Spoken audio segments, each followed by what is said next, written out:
Today I'm going to tell you everything you need to know about the Yayoi period, otherwise known as Japan's Iron Age, from 300 BC to 250 AD. Some of the biggest developments that happened in the transition from the Jomon period to the Yayoi period were three major elements. The first being the change in pottery style. Now, pots had a smoother appearance and resembled similar pots found in Korea, and it's said that the style originated there rather than Japan. The second is wet rice cultivation came to Japan, introduced by Korea and Southeast China sometime between 1000 BC and the 1st century AD. Thirdly, and most importantly, metallurgy was introduced. During the Yayoi period, bronze and iron were used to make armor, weapons, tools such as the ishibacho, a special polished blade used in the reaping of rice, and ritual items such as dotaku bells and bronze mirrors. All were made with the use of sandstone molds. Jade and jasper production also came to Japan during this time, and a traditional staple you may have seen before called magatama, these beautiful carved kama-shaped like beads.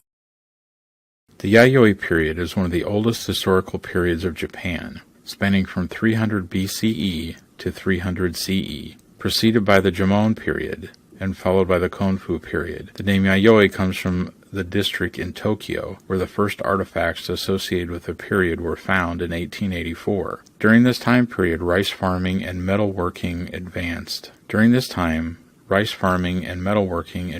From their introduction during the end of the Jomon period. Even though metalworking was introduced at the end of the Jomon period, the Yayoi people continued to use stone tools and objects at first.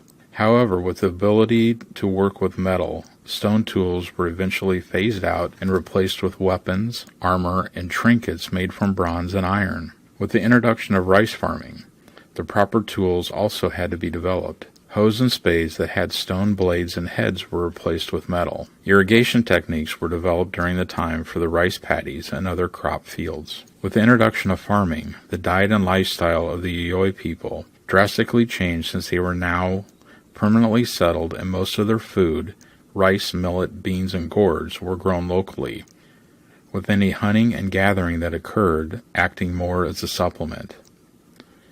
Constructed near the rice paddies were communal granaries and wells to store food and acquired water.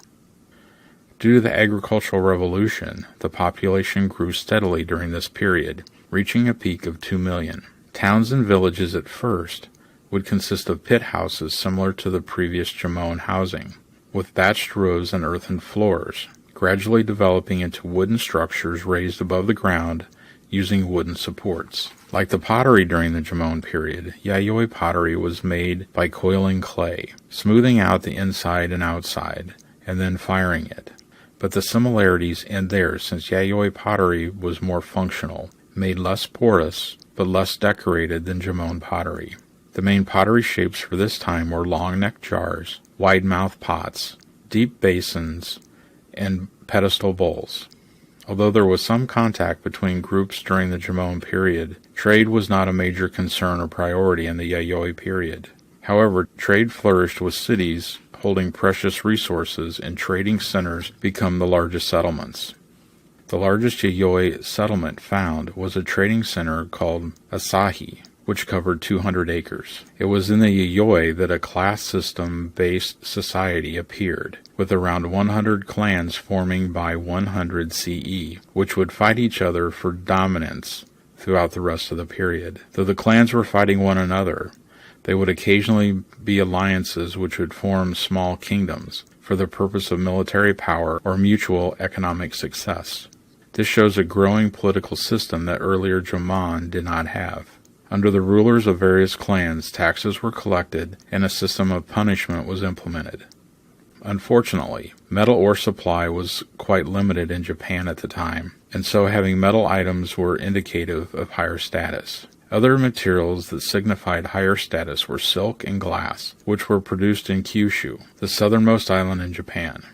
Men of high status usually had more wives than those of lower rank. During this period, it became customary for lower-ranking men to step off to the side of the road and give way to their social superiors, a custom that would survive until the 19th century. The beliefs of the Yayoi were quite different from those of the Jomon, since based on the evidence that has been found, they worshipped various gods, holding festivals in their honor. Bronze items such as bells, mirrors, and weapons seem to have been used exclusively for ceremonial purposes. Graves were generally split between the general public and the elite. with the regular people buried closer together with few, if any, items buried with them, while members of the elite were buried in a separate area with their graves more lavishly filled with ceremonial goods. Sometimes after a person was buried and decayed down to the bones, people would exhume the bones, wash them, and paint them with red ochre before putting them in jars and burying them again in large pits, which sometimes had a moat. Much of the information about later Yayoi culture actually comes from China during the Han and later dynasties. The first mention of Japan in China records was in the Han Su, a history of the Han dynasty, which was completed in 82 CE and referred to Japan as Wa, which meant the land of dwarves, which had 100 kingdoms and regularly brought tribute to China through a base in Korea. A more detailed record was made in the Weizi, a history of the Wei Kingdom of China, which was written in 297 CE. One entry in the record was from 240 CE, which recounts a visit to Japan by some Wei Chinese, and the description of what they said was the most powerful kingdom or clan, the Yamato, and its queen, Himiko, who was described as a shaman, practiced magic in her spare time, and came to power through many years of war and conquest. In 238 CE, it is said that Queen Himiko sent a delegation carrying tributes to the Emperor of China and had her regal status recognized like other rulers of Japan, but unlike them, her status was Queen of all of Japan. According to the Weizi, died in 248 CE at the age of 65, which caused a time of turmoil since an unpopular king took power and events only calmed down when one of the former queen's relatives, a girl named Iyo, took control. The Yayoi would mark the transition of Japanese society from bands of hunter-gatherers with little contact with others to an agrarian, metalworking, political, and militarized society.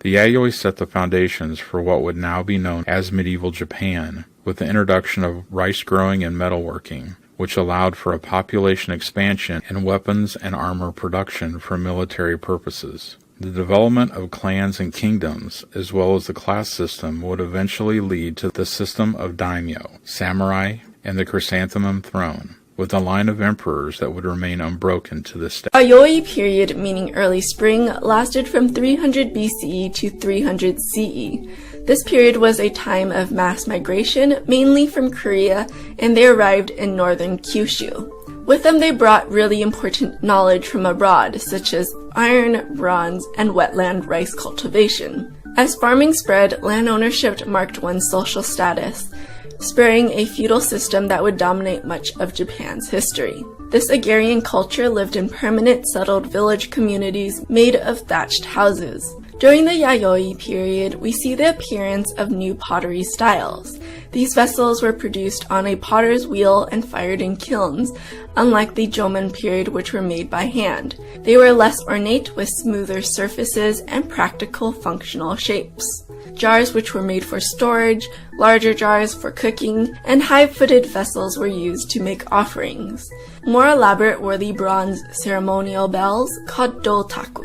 They are often decorated with geometric patterns, and even some have representations of domesticated animals and scenes of daily life. As the Yayoi population grew, society became more stratified and complex with distinct social classes. Prestige objects seem to have been traded among chiefs, and clan nations developed.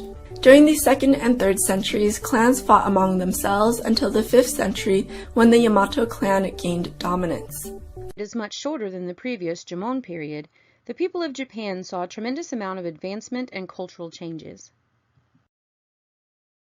The reasons for the abrupt transformation of society have been debated throughout the years, but few can doubt that the shift from hunting and gathering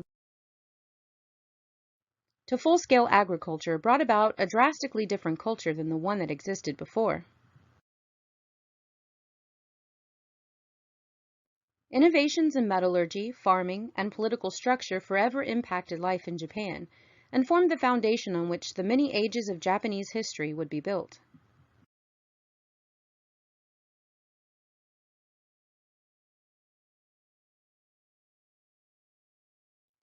The transformation between the Jomon to Yayoi periods occurred sometime before 300 BC and lasted until approximately 300 to 500 AD. archaeological evidence points to frequent migrations and exchanges between Japan and the Korean peninsula. And during this time, the people of Japan began to adopt many of the practices and technologies found on the Asian continent at the time. Artifacts found in the region prove that a great deal of trade existed between Japan, Korea, and China, and that there may have been a gradual blending between the indigenous population and immigrants from neighboring countries. Some have also referenced the Kojiki and Nihon Shoki for historical references about the significance of this transitional period. These ancient texts recount the story of the first Emperor Jimmu, who reigned around 660 BC, establishing the imperial house of Japan. According to legend, Jimmu and his siblings migrated to Yamato from southern Kyūshū and brought the knowledge of rice cultivation.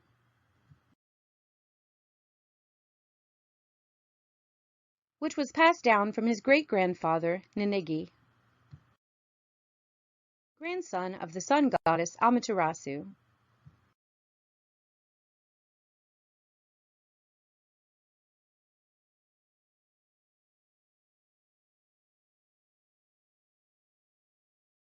The Jomon period was characterized by a semi-sedentary culture dependent on hunting, gathering, and fishing with only a small amount of crop cultivation.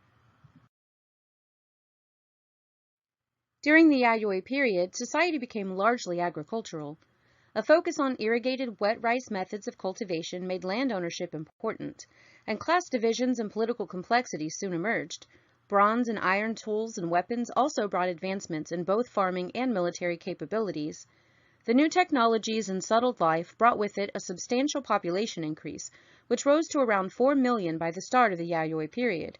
Soon, land expansion and protection of property became important, and relationships with neighboring families became more complex. By 100 CE, there were already more than 100 clans established in various regions throughout Japan.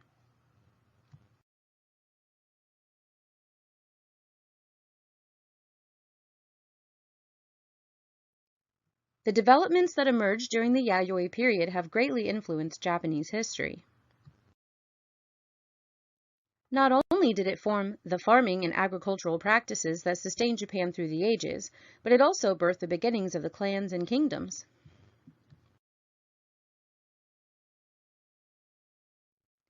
From which the daimyo and samurais would one day rise. Much of medieval Japan took inspiration from the Yayoi era, particularly its political structure, metalworking skills, and military strength. Japan has been through many transformations since the Yayoi period ended in 300 CE, but the roots of modern-day Japanese culture still reach to the Yayoi for much of its inspiration.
period also matured from the nomadic lifestyle we saw in the Jomon period to living in permanent settlements of clustered villages of thatched houses. From there, a class society began to emerge, grouping those clusters into clan nations or kuni, and by the 1st century AD, it said there were more than 100 kuni. Throughout the 2nd and 3rd centuries, these clans would fight constantly until the Yamato clan took dominance in the 5th century, but we're getting a little ahead of ourselves there. The Yayoi period also showed changes in beliefs. Artifacts suggest a variety of religious festivals honoring different deities. Thanks to this Iron Age, bronze bells, daggers, spearheads, and mirrors were particularly used in ceremonial purposes, worshipping these deities. Divination was carried out through the use of searing deer bones, and they developed a secondary burial practice. The bones of the deceased were exhumed, washed, painted with red ochre, and placed in jars, then buried again in large pits, sometimes surrounded by moats. Many of them were buried again with mirrors, beads like the magatama, and weapons. The Yayoi period is one of the oldest historical periods of Japan, spanning from 300 BCE to 300 CE, preceded by the Jomon period, and followed by the Konfu period. The name Yayoi comes from the district in Tokyo, where the first artifacts associated with the period were found in 1884. During this time period, rice farming and metalworking advanced. From their introduction during the end of the Jomon period. Even though metalworking was introduced at the end of the Jomon period, the Yayoi people continued to use stone tools and objects at first. However, with the ability to work with metal, stone tools were eventually phased out and replaced with weapons, armor, and trinkets made from bronze and iron. With the introduction of rice farming, the proper tools also had to be developed. Hoes and spades that had stone blades and heads were replaced with metal. Irrigation techniques were developed during the time for the rice paddies and other crop fields. With the introduction of farming, the diet and lifestyle of the Yayoi people drastically changed since they were now permanently settled and most of their food, rice, millet, beans, and gourds, were grown locally, with any hunting and gathering that occurred acting more as a supplement.